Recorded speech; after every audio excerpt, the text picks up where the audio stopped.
bajo la coordinación y participación de Narciso Isa Conde. La verdad sin dobleces, para hacer realidad los ideales del Coronel Camaño y el inmenso Che Guevara. Cuidado, cuidado, tiro al blanco.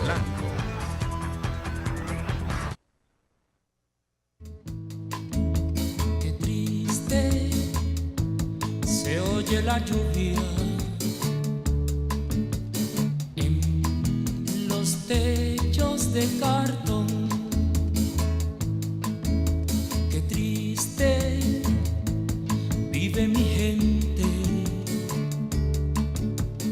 en las casas de cartón. Viene bajando el obrero, casi arrastrando sus pasos por el peso del sufrir. Mira que mucho ha sufrido, mira que pesa el sufrir. Arriba deja la mujer preñada, abajo está la ciudad y se pierde en su maraña. Hoy es lo mismo que ayer, es un mundo sin mañana. Qué triste se oye la lluvia.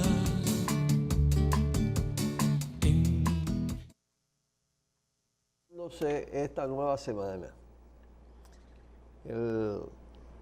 Miren por qué hay que tener presente esta reflexión de cara a todo lo que es el movimiento Marcha Verde, la lucha contra la corrupción y la impunidad. Yo traté de hacer una síntesis que fue publicada ayer en el diario El Nacional de los domingos y que ha circulado por todas las redes sociales. Y dice así: mucho se ha hablado de la delincuencia política reinante en la República Dominicana, tanto que hay quienes, ocultando otras modalidades de delincuencia, han pretendido presentarlo como única, esforzándose además de excluir a los presidentes de la República, presentándolo como tipos buenos rodeados de malandrines. Al paso de los años, y qué bueno que ha sido así, y sobre todo al desatarse estas estelares luchas contra la impunidad, la verdad brota descubriendo que el poder establecido,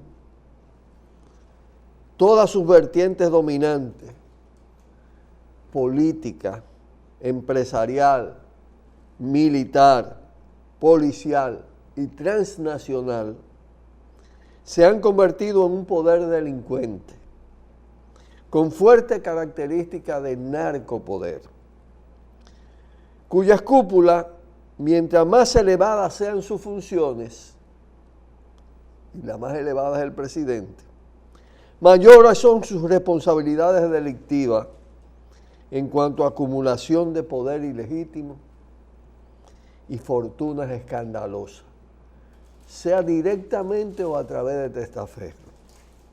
Fortunas que a su vez sirven para garantizarle a esos señores o señorones la preeminencia en el marco de esta gangsterización del Estado, del sistema capitalista y sectores de la sociedad. En estos días la talentosa periodista, ya de eso hablamos, Minerva Isa, habló de la delincuencia empresarial y de la narcodelincuencia, que no es solo delincuencia política, y la articuló a la política. En estos días también se produjo el intento, primero, en primera instancia, de descalificar la denuncia, la instancia que presentamos de nulidad de la operación fraudulenta de compra de las acciones de Baninter por los Bonetti y el Fantasma. Y ahí se juntaron delincuencia política, delincuencia judicial y delincuencia empresarial. Por demás, espoleado por todo este estallido de la podredumbre de Odebrecht con sus asociados, el cúmulo de fechoría que se combinan esa y otras formas de delincuencia ya aparece mucho más en la superficie. Es claro, pues, que desde este poder constituido, las instituciones actuales, convertido en poder delincuente, no emanarán soluciones a esta confrontación en desarrollo. Lo que no quiere decir que no existan soluciones.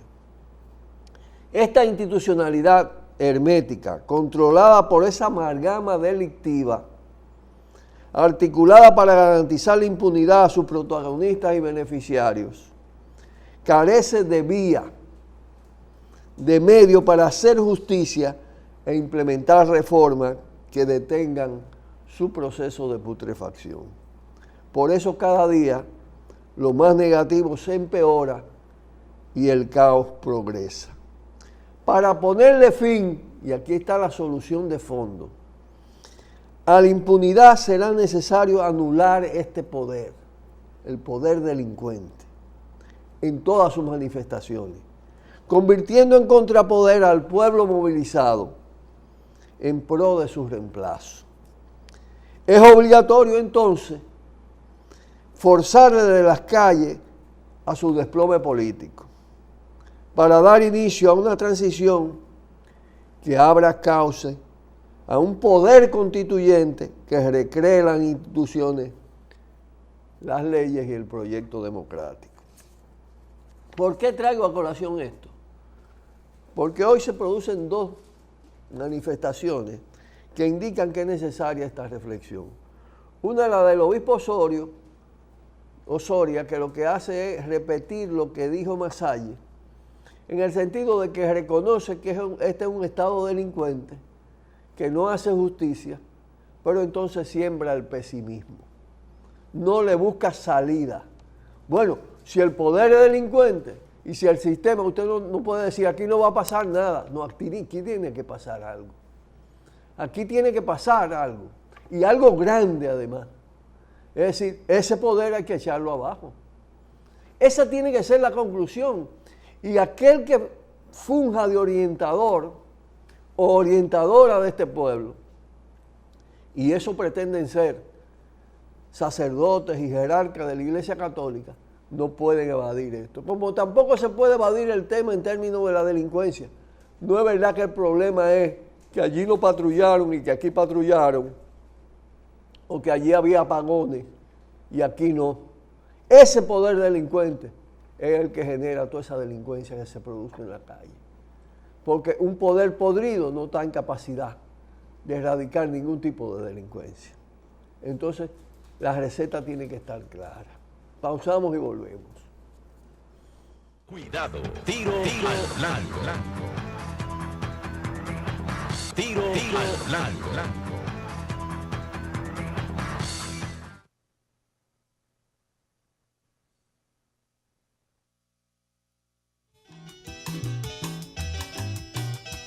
Voy camino de mi tierra, atravesando llanuras. Voy camino de la sierra, contemplando la hermosura de mi patria Venezuela, gloriosa por su bravura, con sus mujeres tan bellas, saturadas de dulzura. Voy camino de mi tierra y la eufórica alegría se me va tornando triste al mirar la gente mía. La misma que un día Bolívar les diera su libertad y que luego Andrés Eloy le cantara su bondad. Voy camino de mi tierra y mil veces me pregunto por qué una patria tan rica tiene tanto pobre junto.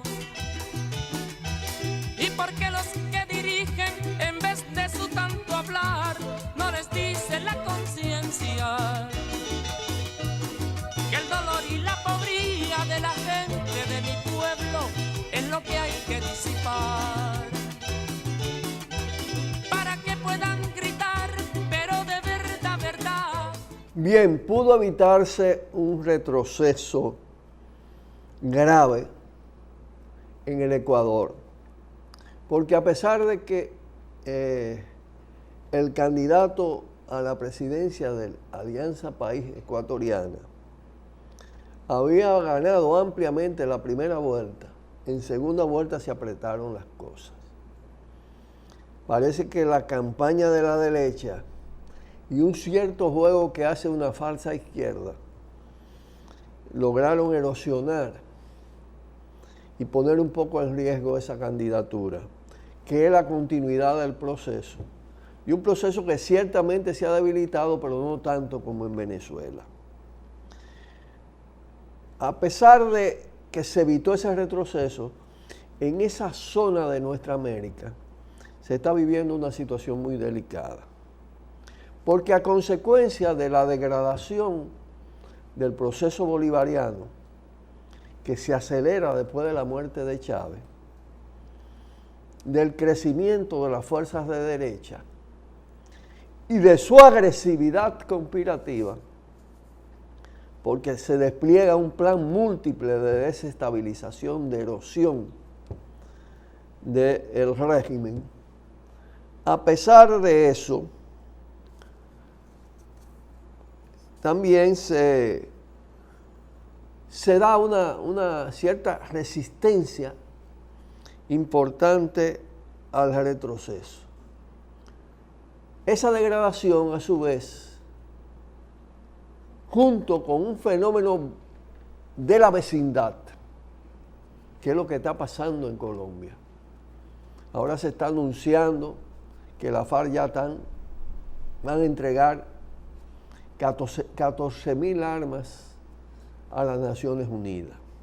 Eso es la desmovilización y el desarme, por lo menos de gran parte de la FARC. Y eso afecta gravemente al proceso venezolano. Lo afecta porque de toda manera la insurgencia colombiana y su fortaleza era un elemento disuasivo de los planes de agresión militar de los Estados Unidos contra ese país, en la medida una agresión de ese tipo o un vuelco que generara violencia podía generalizar el conflicto armado en toda esa zona, borrar fronteras por la presencia de fuerzas insurrectas en Colombia, que a su vez serían solidarias con Venezuela. Y eso detenía un tanto el acelere en grande de la conspiración. Yo creo que ahora están desatada la perversidad de las fuerzas agresoras. Y que eso es lo que explica, en su esencia, todo lo que está pasando ahora en Venezuela. Esa combinación de debilitamiento, estancamiento, degradación del proceso, con el hecho de que Colombia pasa a ser más controlada por las fuerzas militares de Estados Unidos y del enorme ejército criminal de ese país y los paramilitares. Y hay muchos paramilitares en Venezuela y pueden usar el ejército colombiano también contra Venezuela. Entonces se han acelerado los planes desestabilizadores y están intensamente actuando para tratar de desplazar el gobierno de Maduro. Porque oigan ustedes, y yo lo escribí también, el tema de que se le intentó dar un golpe de Estado al Congreso. El Congreso fue que intentó primero darle el golpe de Estado a Maduro y desconocerlo. Claro, no fue una política inteligente golpear al Congreso en términos de tratar de disolverlo, porque eso les resta desde el punto de vista de la imagen internacional. Si bien ese Congreso no tiene nada de democracia, y es conspirador, y es pro-golpista, y es pro-desestabilizador, a nadie se le va a convencer que disolver el Congreso en estas condiciones es un acto democrático. más que cuando el perro ladra es al amo que hay que darle. El tema fundamental ahí es el poder de los grandes capitales transnacionales y locales que siguen todavía teniendo mucha fuerza y que son la fuerza de sustentación de esa derecha política que está sumamente activa. Si usted es propia, cambia la correlación en términos del comercio exterior, del sistema financiero, de todo esto, usted va a fortalecer el proceso. Y si al mismo tiempo usted profundiza la distribución de la propiedad y de la riqueza, va a lograr mucho más respaldo popular. Sin embargo, eso lo está evadiendo sistemáticamente el gobierno de Maduro y en general los herederos de Chávez, aunque Chávez había recomendado lo que él llamó el golpe de timón, que era un viraje de radicalización hacia el anticapitalismo y el socialismo del proceso venezolano. Pausamos y volvemos. Cuidado. Bien, Luis Abinader, en esa clásica demagogia de los políticos del sistema, propone poner el patrimonio de los políticos a la vista del pueblo. Cuidado, porque el PRM no es un altar de transparencia, ni es una fuerza sin antecedentes muy graves de corrupción. Además, es difícil encontrar una gran fortuna, incluso familiar, que no tenga detrás mucha corrupción. Entonces, generalmente esas declaraciones se dan cuando se está en la oposición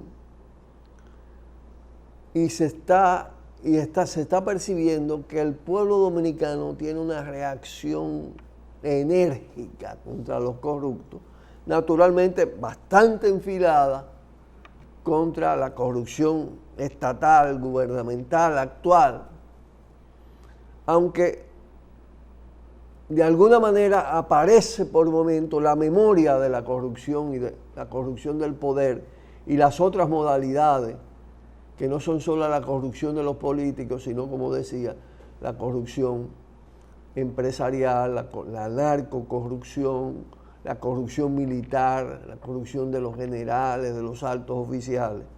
Eso está entrelazado en una amalgama que conforman un poder constituido corrompido, en el que participan todos estos partidos. Y es lo que explica también que aparezca un Fidel Santana, que estuvo aliado a Abinader y al PRM desde el Frente Amplio,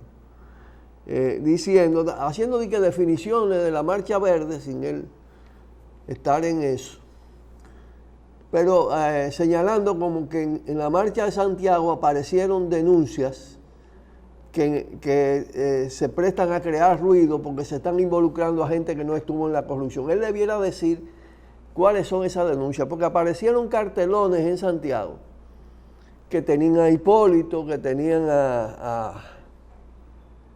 Kiki Antún, junto con Danilo, junto con Lionel. Aparecieron muñecos de Kiki Antún y de Lionel vestido de preso, apareció Danilo vestido de preso, apareció dos grandes carteles en la que estaba una parte del grupo de Nuevos Ricos de Santiago metido en corrupción, con Agripino y con todo ese tipo de gente. Todo lo que apareció ahí está mezclado con la corrupción, no solo de Odebrecht, porque también Manuel Estrella está vinculado a lo de Odebrecht como grupo Estrella. De manera que él debiera decir con claridad y no ponerse a conciliar con esos intereses corruptos que están ejerciendo poder en la República Dominicana y que no le interesa que se destape el tema de la corrupción y se acciones contra la impunidad. Tenemos que despedirnos, vamos a estar ya mañana nuevamente aquí en esta semana que apenas inicia y que pinta también ser una semana interesante en términos de los temas a debatir, a proponer y a denunciar. Un fuerte abrazo y hasta mañana. Tardes por el multimedio Tiro al Blanco, bajo la coordinación y participación de Narciso Isa Conde. La verdad sin dobleces. para hacer realidad los ideales del coronel Camaño y el inmenso Che Guevara. Cuidado, cuidado, tiro al blanco.